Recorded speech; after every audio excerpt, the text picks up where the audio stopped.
You are watching Rarely Reserved, a Star Wars Shatterpoint podcast. I am Charles, also known as Omnus, and our beloved Sin is on vacation, probably buying droid parts, who knows. But to try to keep me entertained in her absence, Phil, aka Accuser, has agreed to do some Rarely Reserving with me. Phil, I miss you, buddy. Dude, it's been too long. We don't hang out enough. 100%. It's Beard Club on Rarely Reserved. Finally. But I have a question for you, because Accuser always sounds like a Darth name to me. Would you be Darth Accuser? Would, like, if you suddenly became a Sith Lord and gave into the dark side, would that be your Darth name? Yeah. I don't hate it, but you'd probably have to find the Latin version of it because most Tyrannus, Sidious, even Vader have Darth Accuserus. Yeah. If you get me in the Latin thing and make it sound even more villainous. Darth Accusatorius. I'll allow it. Yeah. Anyway, dude, and you're like, also shout out, listeners, if you're not already familiar with Phil, one of the co-hosts of Rogue Support, we podcasted together for quite a while, and you just recorded Rogue Support, doing your yearly recap today. Sure did. So, yep. We're doing a double header tonight at 11:05 my time. Yeah. And appropriately boozed up before we start, Yeah. It was a pretty large can too, so I'm feeling it. Yeah, gotta have it loose. All right, well, man, I asked you if you had a pick for the puck to open up the episode. Did you decide on something? Yeah, because just coming off that episode, we're fresh on thoughts, right? And one of the characters that we were talking about is would be really cool for the game is Daimyo Boba Fett, and I think that's kind of an interesting primary that could fill some interesting slots in an era. And plus, Boba Fett as a primary is, I don't hate that. Oh, dude, you don't know this, but my nephew's got me for Christmas. Oh, it's perfect. I literally just shouted out on the cast. That's exactly what I want. I want Boba Fett and Fennec Shand in the game. Well timed. I couldn't have planned that. When I opened this up, I was like, boys, this is going right on the shelf, right behind me. I had to reorganize the shelf to find a good spot for awesome. it. But, if you're listening to the cast, it's Daimyo Boba Fett on the throne with Fennec Shand hanging out with him with sniper rifle. It's bobble-headed Funko Pop. Love it. Yeah. Man, but yeah, I feel like Daimyo Boba Fett would just be so cool and had so many interesting things you could do in the game with him. Plus, we were talking a little bit on the cast about how much AMG's really been treating us with alternate sculpts recently and different build options for your character. And I feel like Daimyo Boba Fett in particular gets really interesting there. Yeah, because they did him as a Legion model, but it was very it's dynamically posed, but it's just the helmet, just his Tusken Gatterfee stick. But you could build him with the Gatterfee stick, you could build him with a rifle, you could build him helmet, no helmet. I mean, there's so many different ways you could put this model together in theory, just on his frankly limited appearances in the Mandoverse so far. He had his own show and then 2 or 3 episodes maybe in The Mandalorian where he appeared. So, you got some options just on a limited screen time. Man, I don't think I had been so excited for a release since seeing Darth Maul trailer. Right? Yeah. When I saw the Darth Maul trailer and you see him for the first time on screen, you're like, oh, I am so ready. So ready for the Phantom Menace. I don't think I'd had that level of excitement until the preview of Daimyo Fett on the throne. Oh, yeah. Right? That was phenomenal. Oh, man, talking about things that sit on my shelf, you've got the Boba Fett throne as a Funko Pop. I went and got the figure arts, which is the higher end Japanese action figure. Ooh. Boba Fett on the throne with the helmet and Tim Morrison face, and there's so many different hands and stuff you can pose him with, the jetpack flames, and there's even a flame effect where the rocket comes off his jetpack and everything. It's this is insane. I need this in Shatterpoint yesterday. So about the character Boba Fett, right? Obviously, I was excited about Crime Lord Fett. I think a lot of people. Oh yeah, and it seems like the actor was also kind of like, why are we redeeming this character? Like, why you just did Mando the redemption arc, right? Which was great. Mhm. Like the whole like redeemed bounty hunter sort of thing. Like you just did it and you did it really well. Like you don't need to do that Right. with Boba. Like let's have Boba let's have the Sopranos of the Star Wars universe, right? And it's stuff like, they were kind of playing with a little bit, right? Like I love the scene, and like we can quibble with like the whether or not it was like well written or anything. Maybe it was like not the strength of the writers, but like you could tell they were getting into that vibe, even down to the music. Like when he's in, like they're at a dining room table and he's at the head of the table, no helmet, and Fennec's just kind of pacing, and you've got all these other crime families sitting there and they're talking business. It's like, if I had a couple more episodes of that, like that would be super cool.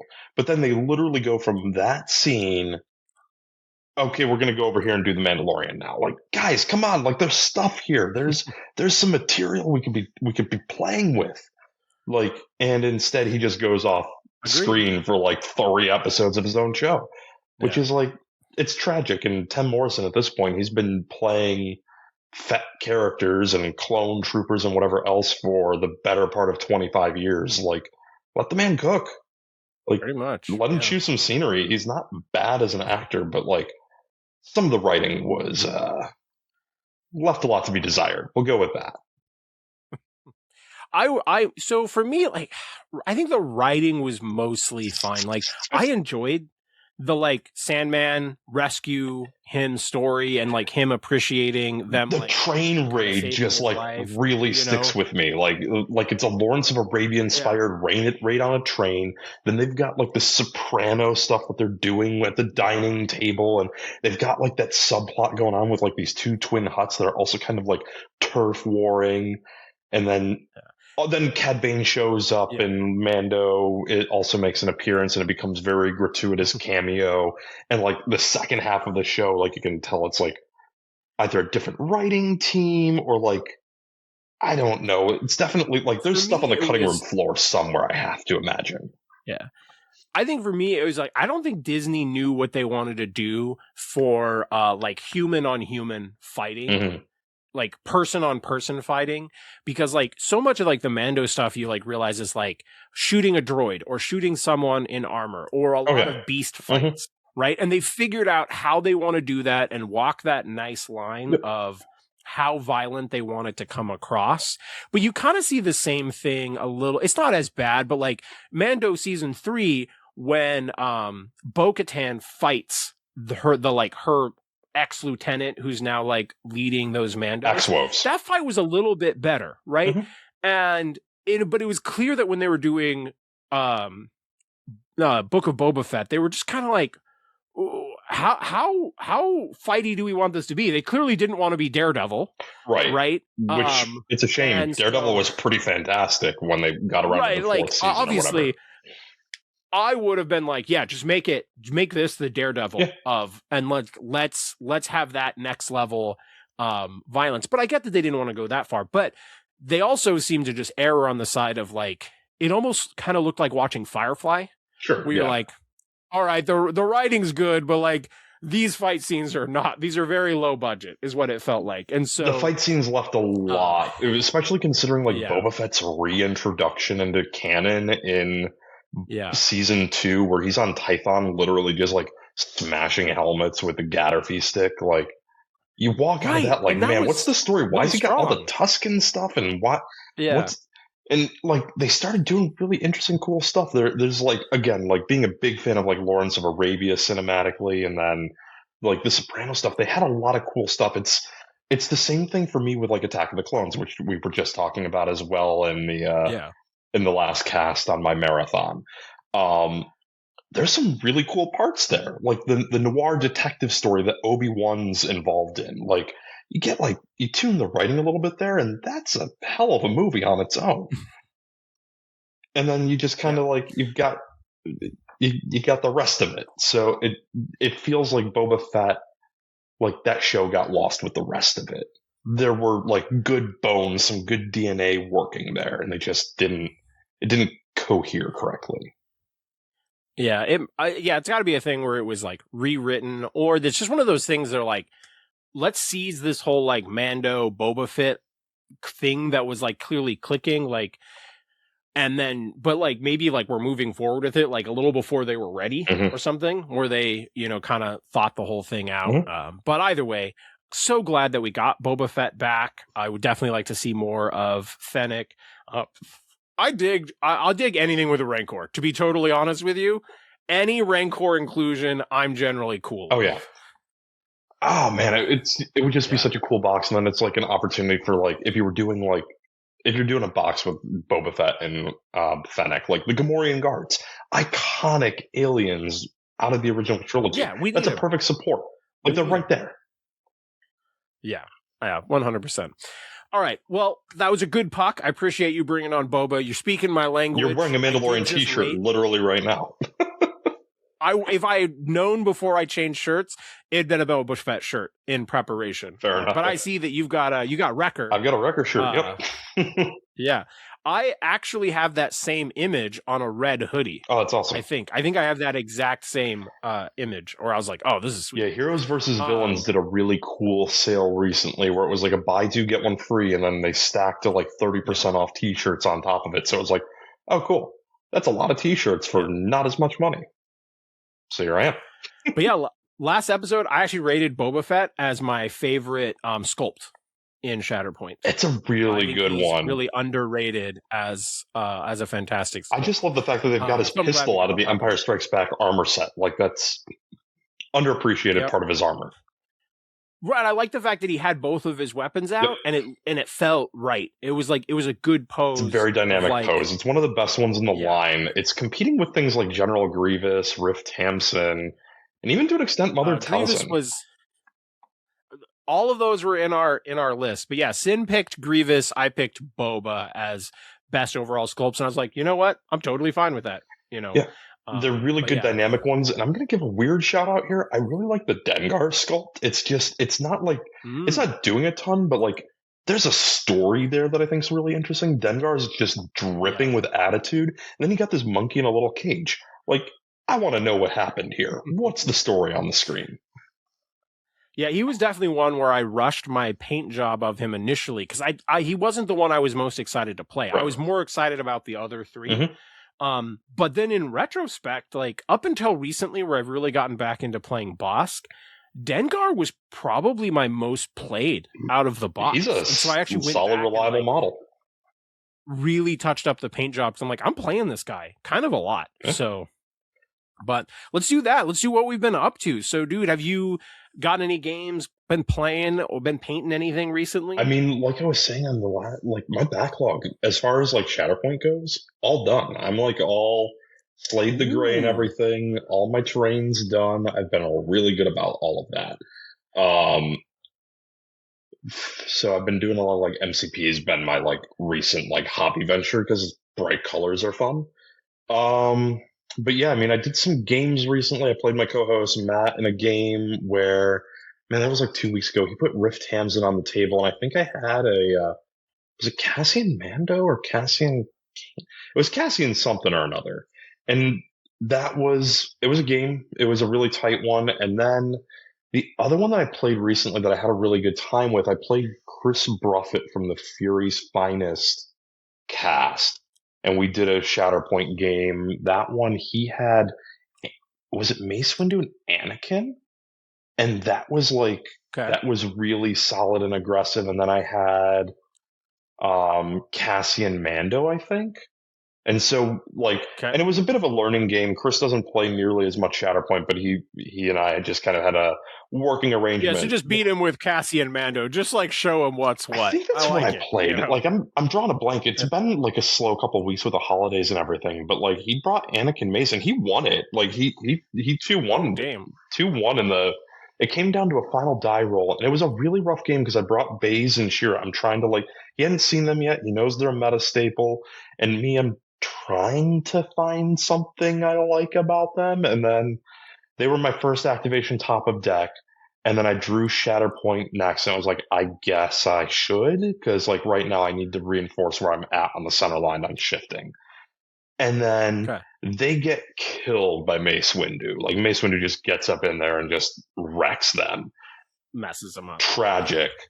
And then I never see them again. Bottom of the deck, second struggle, and they just sit there on the midline, useless the rest of the game. And it was such a feels bad. That was just like another, I just can't make these models work. I know why they're good. I can read the card and I get it, but like,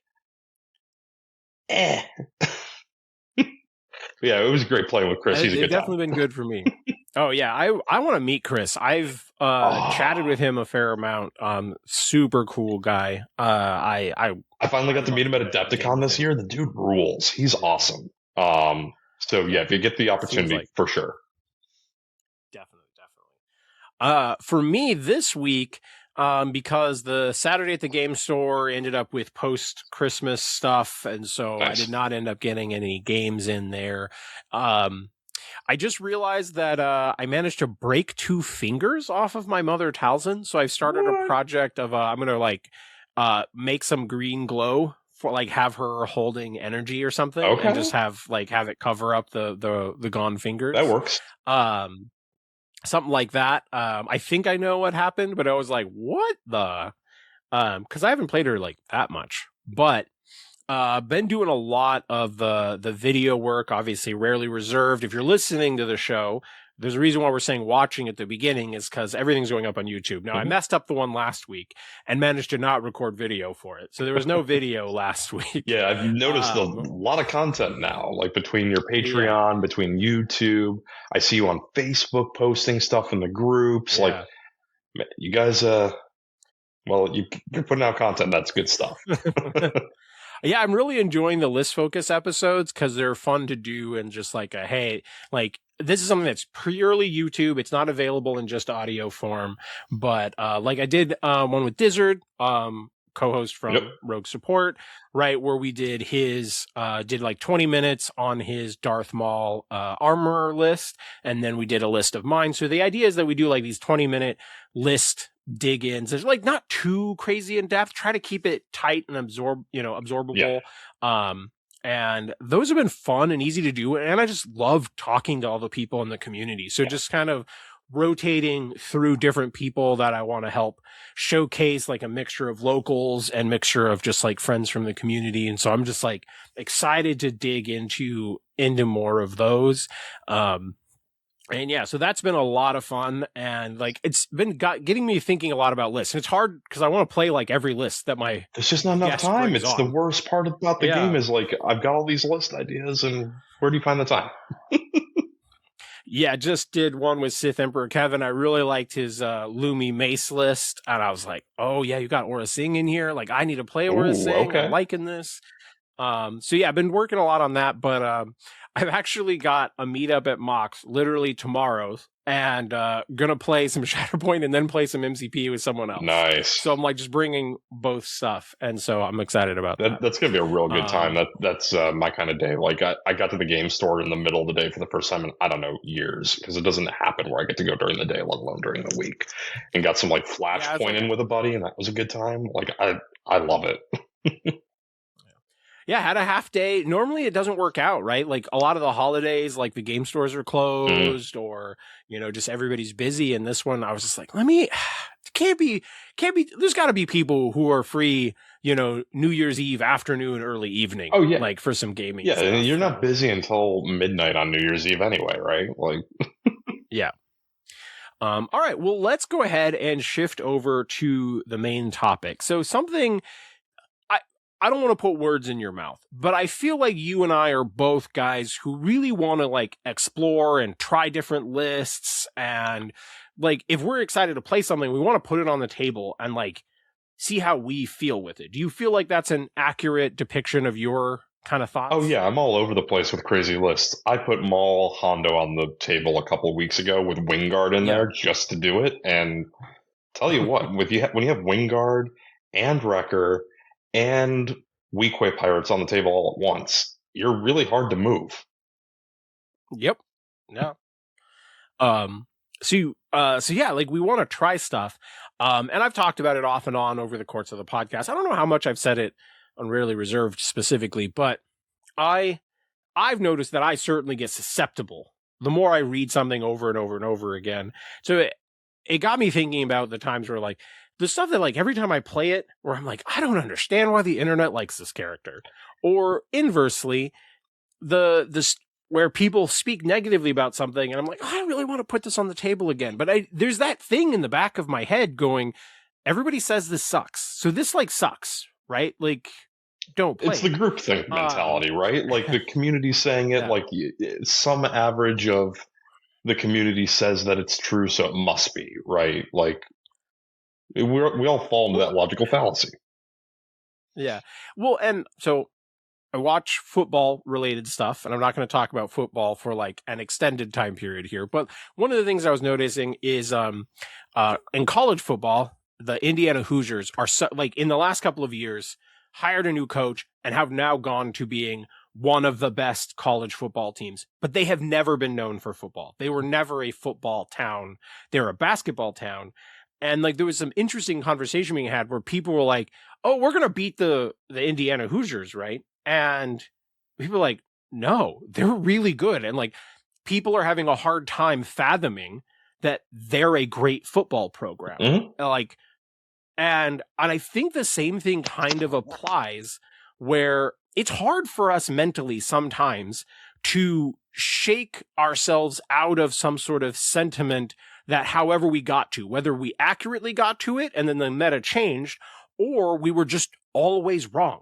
We can all have blind spots, right? Like I talk about it with local communities, and Chris Ruffett, like we were literally just talking about this recently. Like communities can fall into blind spots, particularly if you have like, you know, people in your community that are loud and vocal, and, you know, it kind of sucks the oxygen out of the room because their opinion holds some weight, right? And I think you and I both, like being on podcasts and everything, people listen to us and assume we know what we're talking about, and jury's out, right? But we all kind of fall into like those weird blind spots where just because we have a podcast doesn't mean we know how good all the models in the game are. You can fall into that. Weren't your co-hosts, I don't think this was you, I think this was Dizzard and Matt, but those guys were just talking on the show earlier today where someone had wanted to play Dooku and Armorer together, and they talked them out of it, and then the world champion plays that like at the next GT, wins it, and then also plays it in the world championship. Yep, we were all at PAX last year, and that was a conversation around Matt's dining table, and like we didn't see the logic to it, and then Scott went and took Worlds with it, and it's like, okay, well, maybe there is something there.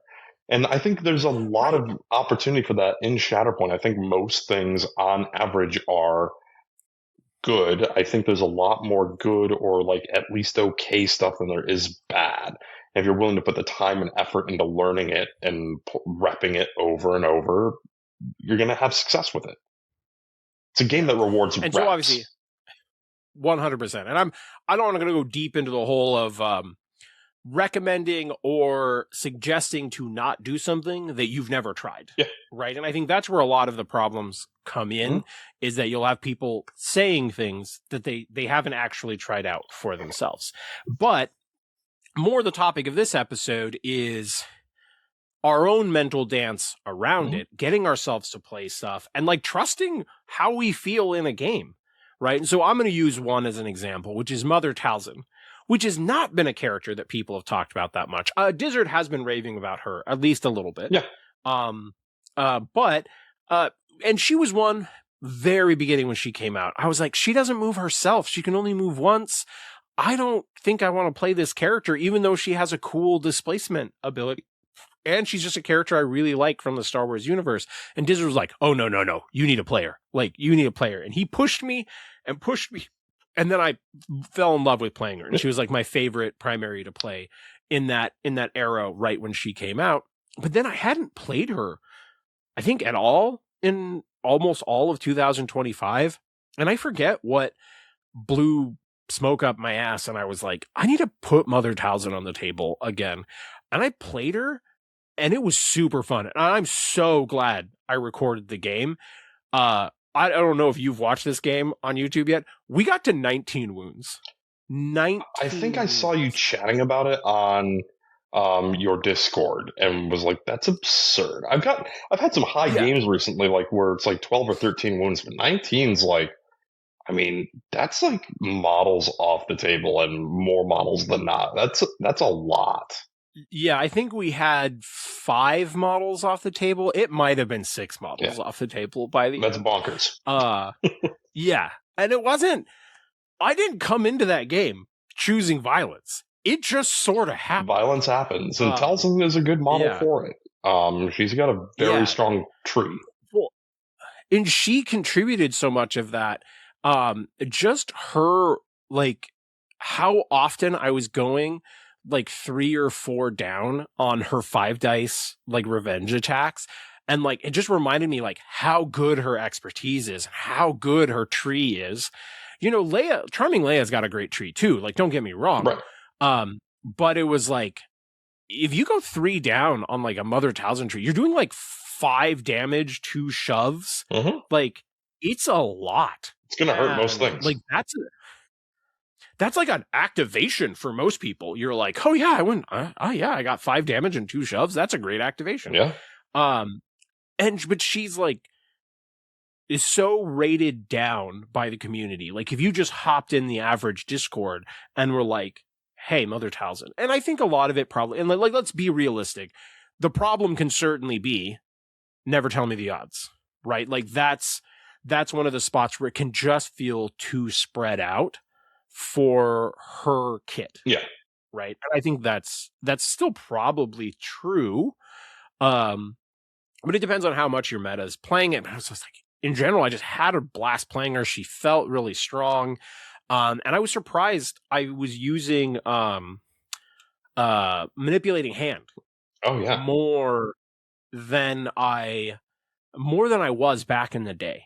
And a lot of like understanding force economy. And even in the game, there was a point where I was like, I was taking a point anyway, but I was like, Nos is already activated on your side. If I walk this character away, you don't have any way to put them back onto a point until the next shuffle. That seems like a big deal. And then it ended up being huge. Like, I made some like really what felt like kind of risky force plays, but like, it just felt good.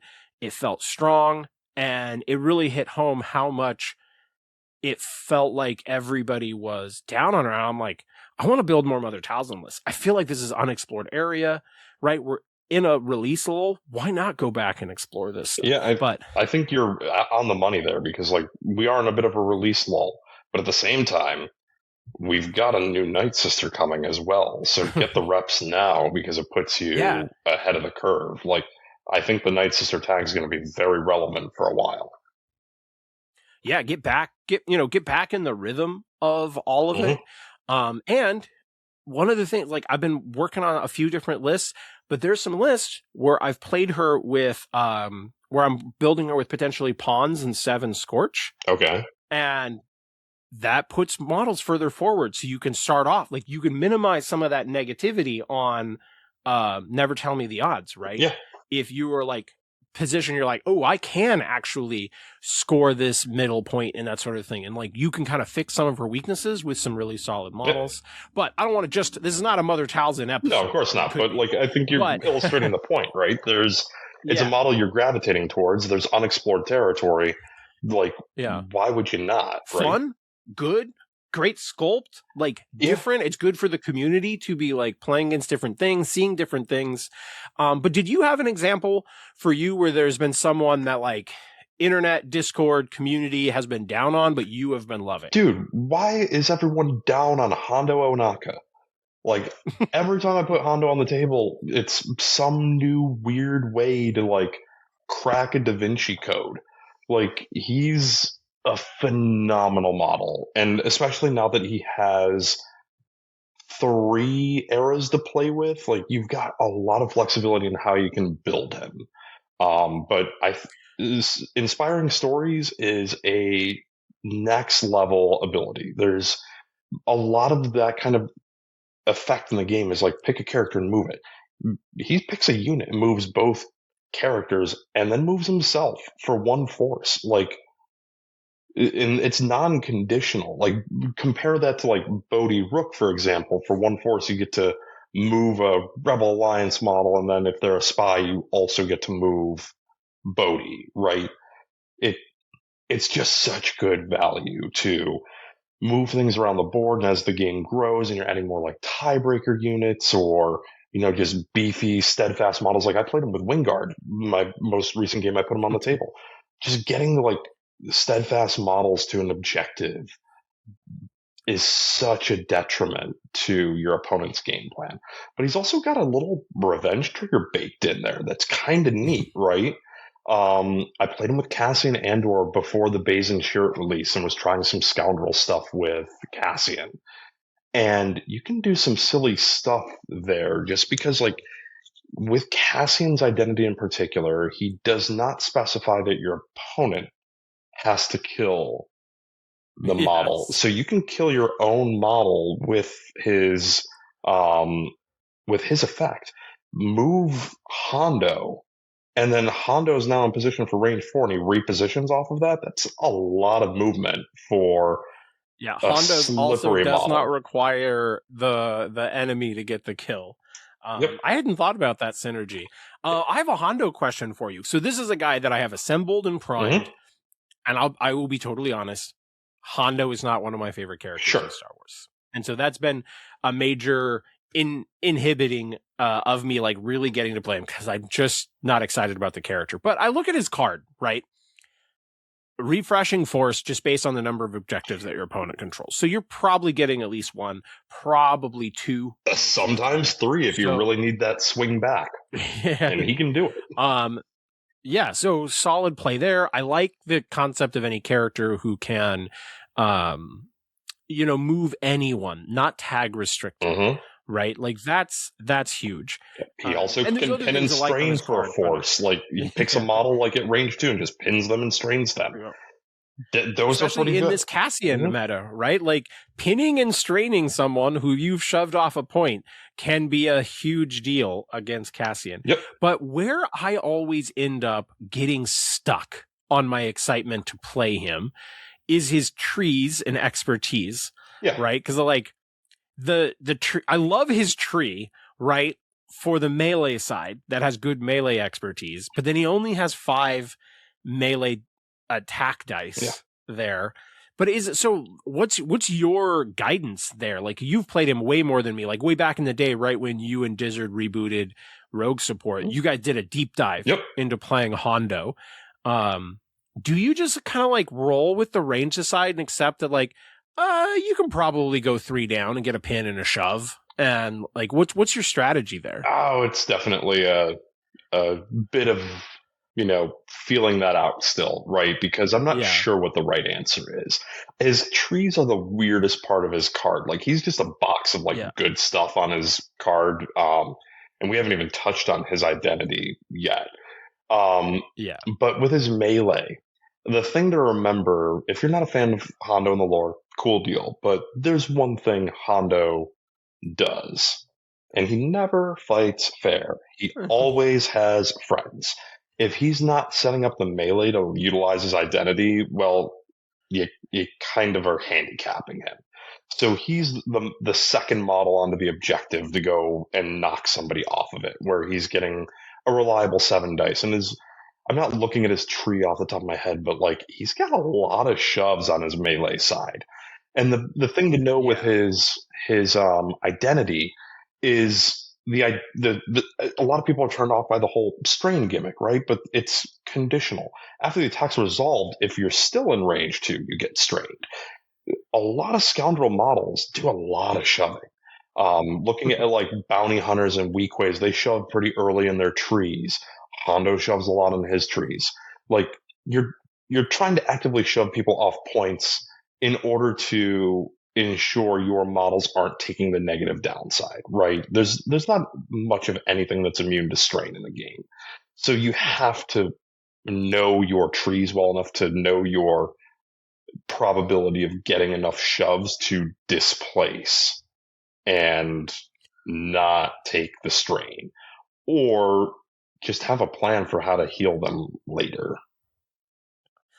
He also has like really good defensive expertise. Like, he does. He's got either Jedi expertise, right, where you're getting crit to fail on one, block crit to fail on 2, 2 blocks crit to fail on 3. Most Jedi would kill for that defensive expertise. He's very Han Solo like that, right?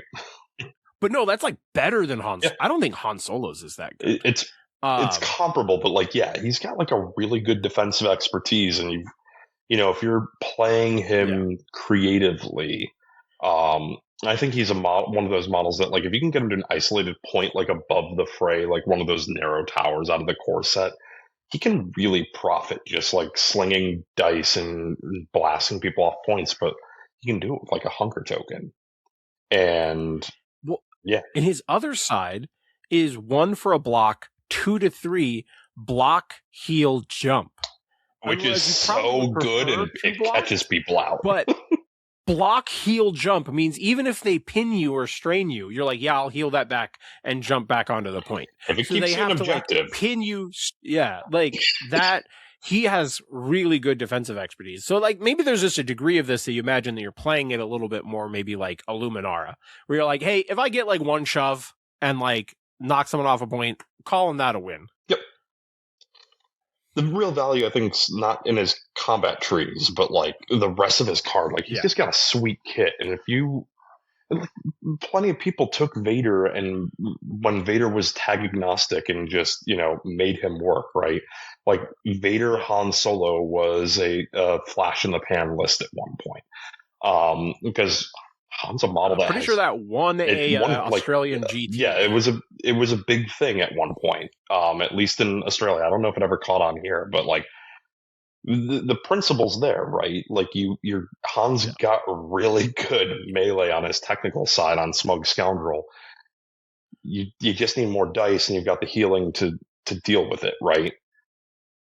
Hondo accomplishes the exact same thing for like Han Solo, where you can now go and shove models off the objective, and if Han was able to heal himself off of Smug Scoundrel, he can heal someone at range 2 if you do end up trapped in the strain thing, right? Or if someone else has already been strained on the table, like he's got some healing in there on his technical side. And that's a really fun combination, the Hondo.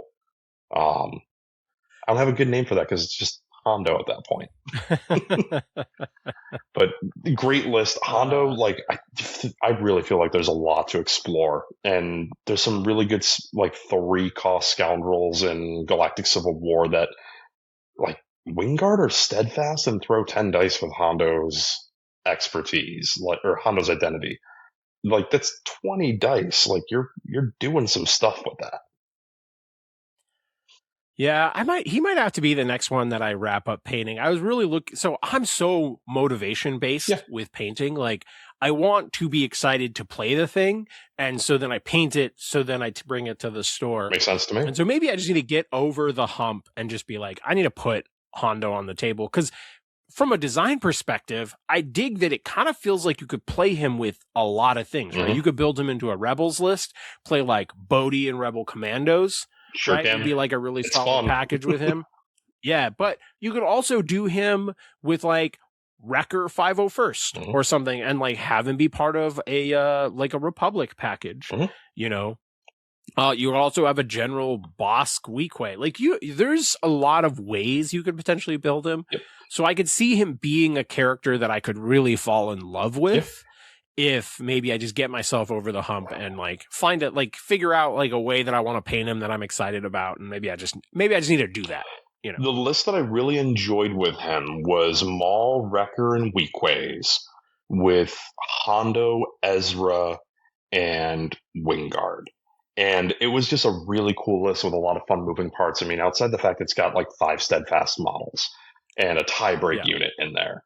Like Maul being able to jump Ezra with Ezra's like faithful apprentice or whatever his ability is. You can like jump Ezra into a melee and then whip the lightsaber downtown into whatever Ezra's tied up with. And like, because Maul gets extra dice in melee, but like buffing his range is something Hondo offers you because Maul is a scoundrel tag, and that's pretty awesome. Now I'm trying to remember, does Maul reposition before or after his heals? I was just thinking there could be there's some fun. I was like, can he like throw a lightsaber at somebody And then I'm pulling it up right now, but I was think like, it's the reposition and then reposition heals. is first. Yep. Yeah, so it's shove, reposition, and then pin or expose, then heal, then jump. Yeah. So he could, in theory, throw a lightsaber, give someone strain, reposition towards them, heal them, and then still jump towards a different point. Huh? Yeah, you got some weird and 4 stuff down you can is do not there. crazy. Yeah. Yeah. And 4 down, not hard with Maul to do. Like, that's pretty reliable. Yes, you'd be rolling 9 dice with like pretty solid ranged expertise. Yeah.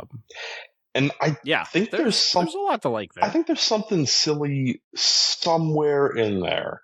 You could probably make Lando Hondo work if you're braver than I am and are really willing to like push your luck. I think that would be at minimum fun. I don't think it's competitive, but like it couldn't be bad. All right. Well, if we're going to talk about Lando, so I've had a thing cooking in the back of my mind.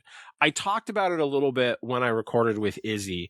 But it's about Lando Armorer and having, because that whole box, the whole armor box is scoundrels. It is. Right? And so you have 3 characters who can all be kind of pushed over the top in interesting ways. So I was thinking about the ability to make them rebels or empire, right? And so I was thinking about, so there's a couple things that you could do. Like, say you just want to push armor over the top.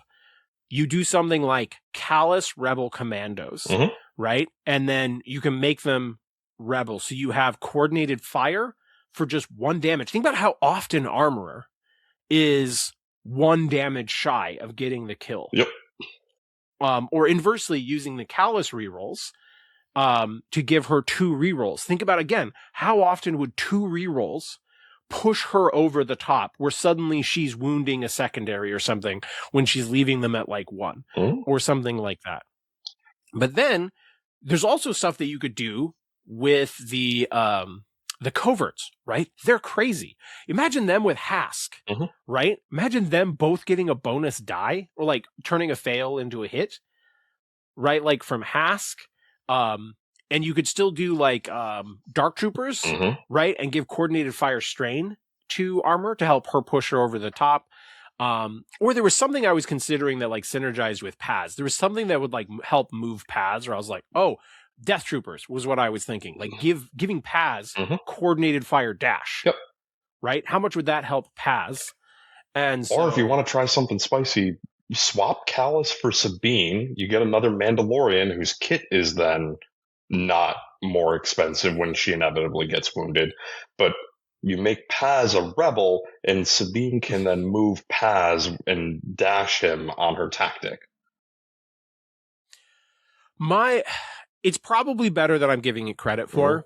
I've just always frustrated, because I tried to play Sabine a lot with like Mando, like Din lists, like the Mandalorian. And like the kind of rebel packages. And I was just always very frustrated when I didn't have multiple Spectres to move, because I just found it hard, like to get her gun. Like I felt like I really needed to be rolling the 9 dice to be feeling like her activations were significant. But she triggers it off of Mandalorians, and you've got 4 Mandalorians in the armor box. Right. But they're not starting on the same side as her, which can be the problem. And so I'm nervous about that, but I see the logic, but just the concept of trying Lando Armorer, I think is something that I would like to do in the near future and like see how it goes. I think it might not be good. I haven't tried it. So I'm pitching an idea that I've just dojoed. I mean, it's 4 Force, but it's got Force refresh, and if you're doing Sabine, 4 of your models never get more expensive, which is pretty nice. And then I want to just check something on Paz's card, because I've not played a ton of Paz Vizsla. I mean, well, and I think Lando doesn't have any force cost abilities, so his stuff doesn't go up. Right. He's pretty neutral. Yeah. Yeah. So you really just have 2 characters, and like Lando can give you like the refresh and stuff in the deck, and also you end up, if he shunts like an expose off to the coverts or something, Paz can remove it as well. Like there's some interesting synergy there. Yeah, that's pretty cool too, with him being able to like throw the conditions over the fence to the coverts who yeah, I mean there's a lot of interesting options there. Yeah. I think my problem was just I couldn't pick which version of the list that I wanted to do. Like, do I want to crank up armor? Do I want to because like Paz seems good, but like obviously the struggle with Paz is the single movement. Mhm.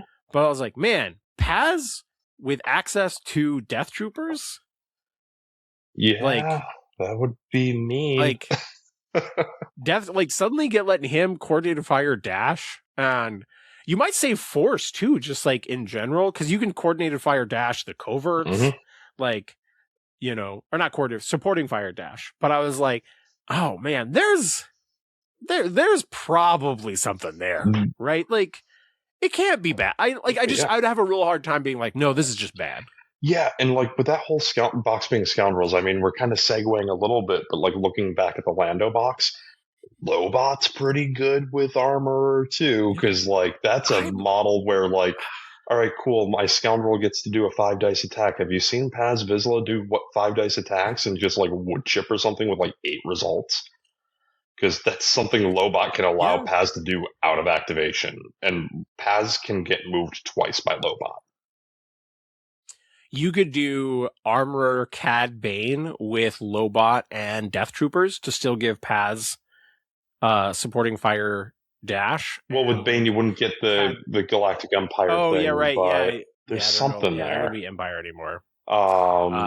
Yeah, I mean, maybe you just want Clan Kreese in that one. You could do Clan Kreese. But yeah, Lobot's Pirates are fine. Yeah. Lobot is another one that he's kind of on the short list of like, I ended up painting mine and he kind of looks like Captain Picard, so I kind of dig that. I just gave him a red shirt and then realized afterwards, I'm like, damn, you kind of look like Patrick Stewart. But I'm digging it. Especially with like the cyborg stuff. I'm like, also giving me some Locutus vibes. So I know we're like crossing dimensions, genre bending. But it's just like Lobot's just not a super exciting character to me. So he's not like, oh, I desperately want to get him on the table. Weirdly enough, if like Lobot, if K2SO had Lobot's abilities, I would be more excited about it because I think K2SO is a really cool character. Yeah, Lobot just has such a incredible suite of abilities. Like, and coverts are another one where it's like, oh yeah, Lobot can like have them shoot, and their attack expertise is nuts. Like, and Lobot just gives them another attack out of activation. Okay, don't hate that. Maybe that's what I bring. Maybe I just do the Lando armor thing. I've been trying to figure out exactly which Mother Talzin list to try tomorrow, and I have like a few ideas. But like, maybe I just try the armorer Lando thing. I want to know how that goes. Everybody likes Lando lists. Whenever I post a video with Lando in it, everybody's like, oh my God, I love this. Like, Lando's got some cool stuff. You just have to be willing to like, you got to play the cards. You got to play the odds. And I just have really bad luck. And it crosses game systems. It's insane. But if you have really good Lando luck, push him a little. Well, has there been anyone else that you have been excited about that doesn't quite fit what the Discord community says we should be playing? I mean, Lobot's probably another great example, right? Like, Lobot has a really nice little home with Cassian. He fits really well on the Cassian list. And, well, Bazin sure just kind of sucked the oxygen out of the room in the Cassian conversation, which, again, I get it. Like, they're pretty good. But, Lobot with Cassian just does so many interesting things in like a more scoundrel type list. If you're not like into the rebel side of it, rebels have enough overlap typically where it's like fine, but like there's a lot of really interesting stuff for Lobot alongside Cassian. You could run him with rebels, you could run him with just general scoundrels and make and he's a lockdown unit that Cassian can move. Like, that's pretty neat.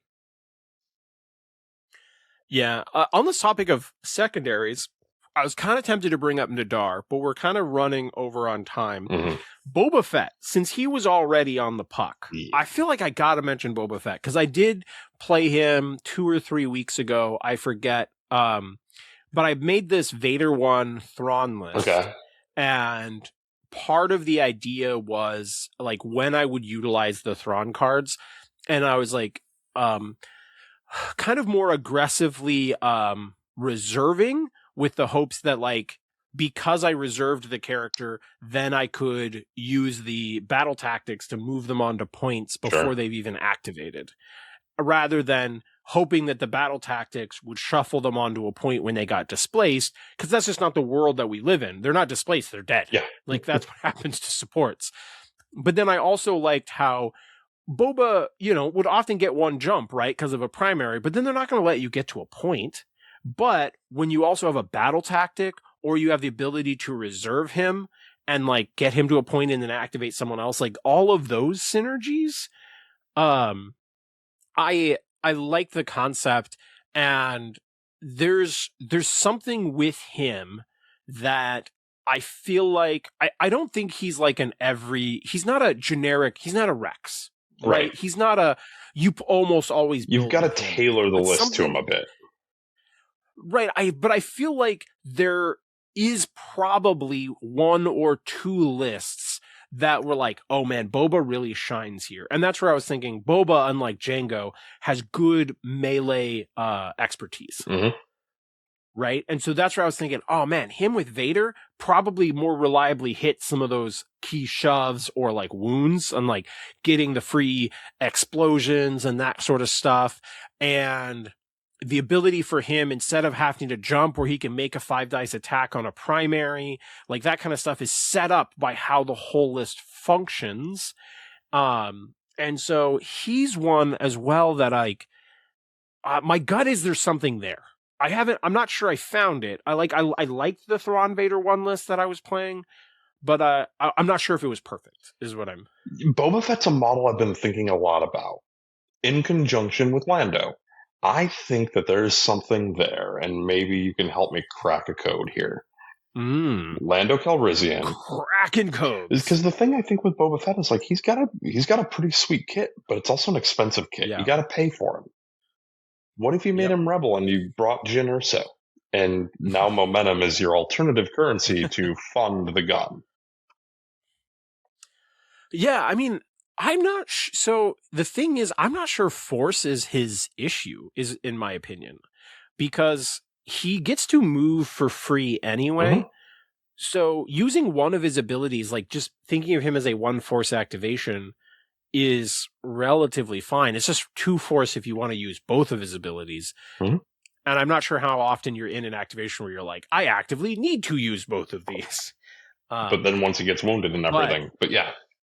Yes, yeah. Once he gets wounded, but he's not the easiest to kill. He's not tanky by any means, but he's at least 9 health with like solid defensive expertise. But he will definitely die. But yeah, like I could see something there. There's probably something with Hondo as well if he needs the dice to get down his tree. Right, like I'd almost, as much as I love Jyn, and I think she's one of the coolest releases in the game this year for sure. I think Hondo might be more interesting in that, like, what I more want is him to hit some of the key successes, right? And whether that's utilizing IG-88 or it's using Hondo. Yeah, I might have to tinker with him with Hondo now. Yeah, like maybe there is something there. Where you can start setting up all of the multi-part things. I also, is definitely on my radar. This is weird and this is probably not great, but there's definitely a part of me that wants to try Hunter, Nadar, and Boba Fett and be able to move 3 characters whenever you move a primary. I mean, that's pretty funny at minimum. Like the entire board rearranging. Oh, yeah. I don't think any of those Hunter, characters Nadar, are bad. They don't necessarily have Boba Fett, Cassian, Baze Chirrut. There it is. Yeah.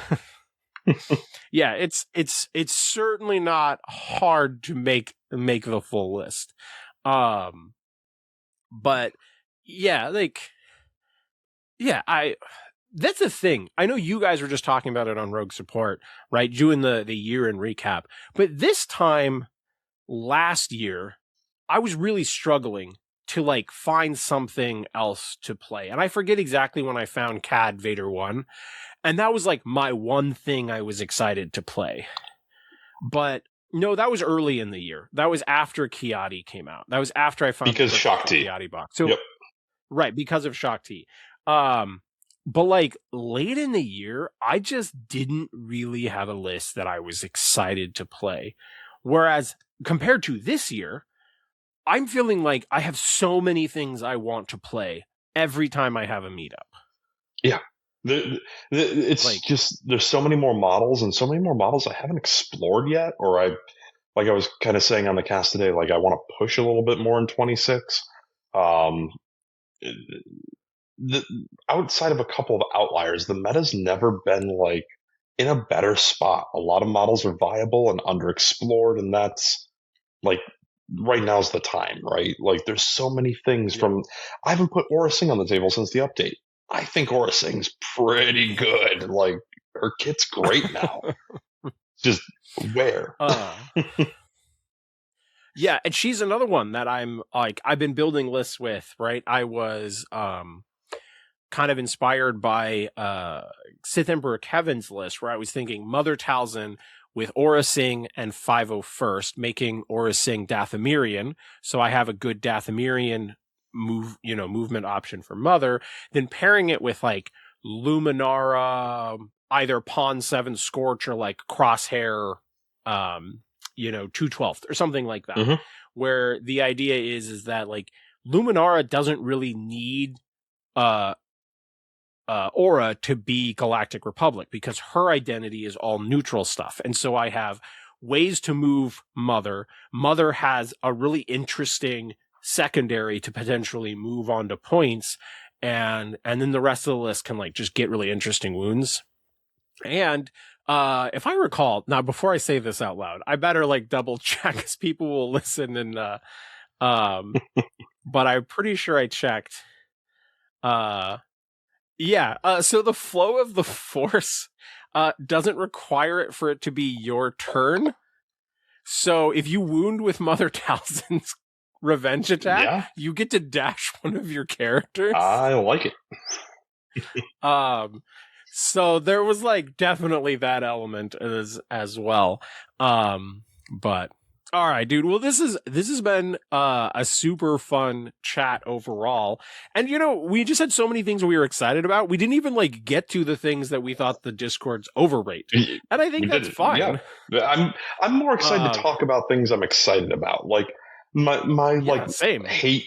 hate relationship with Bazin Shirin is well documented at this point. I don't want to take more airtime on that, but like talking about like what I'm hyped about and like getting excited about things like Boba Fett, which is a model I've never played, but like I'd love to try. You should. I think there's something there. I'm like literally tinkering with a list like right now. Like what can I do with Boba Fett Hondo right now? Like that's how we do this. So the question that we end the show with is whoever was on the puck, we discuss whether or not they are rarely reserved. And so I want to give it to you first. And there's two ways you can take this. You can go, would Boba Fett playing Shatterpoint use the reserve mechanic a lot or very little? But you can also go personality wise. Is he a rarely reserved person where he's just always saying whatever's on his mind? Or are they a commonly reserved person? Where they're always holding stuff back. You decide which direction are we taking. What is Boba rarely reserved or commonly reserved? I mean, personality-wise, I think Boba Fett's rather iconic as being like a fan favorite with 4 lines of dialogue in the original trilogy. Like you can count on like 2 hands the words he says. As for the game, so commonly reserved, or that's kind of where you're. I'm leaning commonly reserved, at least for his personality. In game, I literally put Dengar on my list, so it's like I think I'm planning to reserve him. I don't know. Or are you reserving Dengar? Yeah. Why not? Yeah, both? my gut reaction was that he like definitely personality wise, he definitely feels like he's on the reserved side, where he keeps his core thoughts to himself. And he chooses his words carefully. He is not a shoot from the hip as far as what he's saying. But strategy-wise, he is pretty, he's pretty reserved strategy-wise, right? Like, because his whole thing of going after Han was laying in wait. Waiting for the opportune moment to strike, and that's exactly what reserving him in the game does, right? Like, just give him his time. Right, okay. He's going to set himself up, and then when it's time, he comes out guns blazing, and you can't stop him. All right. Well, even though I love Boba Fett, we are determining that he is commonly reserved. Phil, are you? Well, first off, why don't you shout out your show and then tell me whether you are rarely reserved or commonly reserved? Oh, man. So as far as shows go, you can find me weekly on Rogue Support. We are in your corner of the cantina, and sometimes we guest appear in other cantinas, like I am right now. As far as the show goes, man, it really depends. There are times where you cannot get me to shut up, and I'm not particularly reserved. I'm very extroverted and everything, but like at the same time, like when it comes to like the show and everything, I think I'm usually the one waiting for the right time to say something, and it's often a dad joke. You're like the Cobra Kai of dad jokes. Yeah, like no mercy. Time to strike. Get him. Yeah. Yeah. Purple cobras. Wait. So are you saying commonly? What about in the game? Are you a person who like reserves very regularly, or are you like, no, I need to roll with the character that I'm activating? You know what? I'm gonna blame you for this. I'd roll with the character that I'm activating more often than not, because I think it was a thing you got on, like, I don't know, probably if it wasn't like last year, it was sometime this year, where it's like if you don't have a plan when your stuff comes up, like if your Shatterpoint comes up first turn, you better have a plan for it. And it's one of the reasons why I love Lando and R2, because, well, they are great. Like, oh man, my Shatterpoint card came up first. I guess I run them up to the center line and they can't be shot. All right. Well, definitely check out Rogue Support and commit to the cult of Omnus and be rarely reserved like Accuser. Later, nerds.